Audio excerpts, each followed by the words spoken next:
ನಾನಿಲ್ಲೇ ದಾಸೇಗರಪಲ್ಲಿ ಬರ್ತೀರಾ ಮತ್ತೆ ಹೋಗೋಣ ತಹಸೀಲ್ದಾರ್ ಹತ್ರ.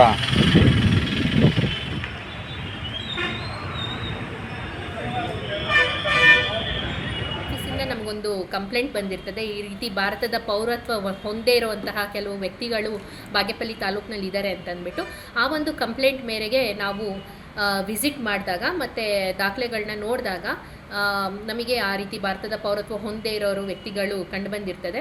ಹೇಗೆ ಅಂತಂದರೆ ಅವರು ಪಾಕಿಸ್ತಾನಿ ಪಾಸ್ಪೋರ್ಟ್ಸ್ನ ಹೊಂದಿರ್ತಾರೆ, ಜೊತೆಗೆ ಅವರು ಹುಟ್ಟು ಸ್ಥಳ ಬಂದು ಭಾರತ ದೇಶ ಆಗಿರೋದಿಲ್ಲ. ಸೊ ಅದು ಯಾವ ರೀತಿ ಅಂತಂತಂದರೆ ಅವರು ಇನಿಷಿಯಲ್ ಆಗಿ ಒಬ್ಬ ವ್ಯಕ್ತಿ ಹೆಸರು ಮೊಹಮ್ಮದ್ ಆಯೂಬ್ ಖಾನ್ ಅಂತಂದ್ಬಿಟ್ಟು ಅವರು ದಾಸೇಗರಪಲ್ಲಿಯ ನಿವಾಸಿಯಾಗಿರ್ತಾರೆ.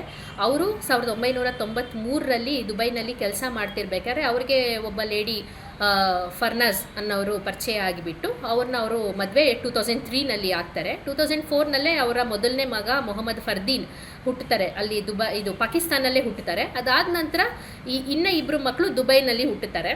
ಸೊ ಅದಾದ ಬಳಿಕ ಅವರು ಭಾರತ ದೇಶಕ್ಕೆ ಬರ್ತಾರೆ. ಭಾರತ ದೇಶಕ್ಕೆ ಬಂದಾಗ ಅವರು ಒಂದು ಇಂಡಿಯನ್ ಸಿಟಿಜನ್ಶಿಪ್ನ ಪಡಿದೇನೆ ಬೇರೆ ಡಾಕ್ಯುಮೆಂಟ್ಸ್ನ ತೊಗೊಂಡ್ಬಿಡ್ತಾರೆ. ಒಂದು ಕ್ಯಾಸ್ಟ್ ಇನ್ಕಮ್ ಸರ್ಟಿಫಿಕೇಟ್ನ ಬೆಂಗಳೂರಿನಲ್ಲಿ ತೊಗೊಳ್ತಾರೆ, ಅದೇ ರೀತಿ ಆಧಾರ್ ಕಾರ್ಡ್ನೂ ಕೂಡ ಬೆಂಗಳೂರಿನಲ್ಲೇ ತೊಗೊಳ್ತಾರೆ.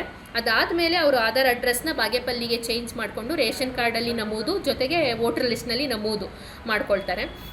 ಸೊ ಈ ರೀತಿ ಕಂಪ್ಲೇಂಟ್ ಬಂದಾಗ ಇಮಿಡಿಯೇಟಾಗಿ ನಾವು ಆ ದಾಖಲೆಗಳನ್ನೆಲ್ಲ ಪರಿಶೀಲಿಸಿ ಅವ್ರನ್ನೂ ಎಲ್ಲ ನಾವು ಒಂದು ರೀತಿ ಮಾತಾಡಿಸಿದ ಮೇಲೆ ಆ ಒಂದು ವಿಷಯ ನಮಗೆ ಹೊರಗಡೆ ಬಂದಾಗ ನಾವೇನು ಮಾಡ್ತೀವಿ ಅಂತಂದರೆ ಇಮಿಡಿಯೇಟಾಗಿ ರೇಷನ್ ಕಾರ್ಡ್ನಲ್ಲಿ ಹೆಸರು ಡಿಲೀಟ್ ಮಾಡ್ತೀವಿ, ಜೊತೆಗೆ ವೋಟರ್ ಲಿಸ್ಟಿಂದನೂ ಕೂಡ ಯಾರು ಭಾರತದ ಪೌರತ್ವ ಹೊಂದಿಲ್ವೋ ಒಂದು ತಾಯಿ ಮತ್ತು ಒಬ್ಬ ಮಗ ಅವ್ರದ್ದು ಕೂಡ ನಾವು ಇಮಿಡಿಯೇಟಾಗಿ ಡಿಲೀಟ್ ಮಾಡ್ತೀವಿ. ಜೊತೆಗೆ ಅವರ ವಿರುದ್ಧ ಕೂಡ ನಾವು ಒಂದು ಕಂಪ್ಲೇಂಟನ್ನು ಪೊಲೀಸ್ ಸ್ಟೇಷನಲ್ಲಿ ದಾಖಲು ಮಾಡಿದ್ದೀವಿ. ಮೊಹಮ್ಮದ್ ಆಯೂಬ್ ಖಾನ್ ಅವರು ಇಂಡಿಯನ್ ಸಿಟಿಸನ್ನೇ. ಹೌದು, ಅವರು ಮದುವೆ ಆಗಿದ್ದು ದುಬೈಯಲ್ಲಿ ಮದುವೆ ಆಗ್ತಾರೆ. ಬಟ್ ಆಕೆ ಬಂದು ಪಾಕಿಸ್ತಾನಿ ನ್ಯಾಷನಲ್ ಆಗಿರ್ತಾರೆ. ಅವರ ಮೊದಲನೇ ಮಗನೂ ಕೂಡ ದುಬೈಯಲ್ಲಿದ್ದಾಗಲೇ ಅವರು ಪಾಕಿಸ್ತಾನ್ಗೆ ಹೋಗಿ ಅಲ್ಲಿ ಅವರು ಮಗು ಹುಟ್ಟೋದು. ಸೊ ಅದು ಕೂಡ ಪಾಕಿಸ್ತಾನಿ ನ್ಯಾಷನಲ್ಲೇ ಆಗಿರುತ್ತೆ.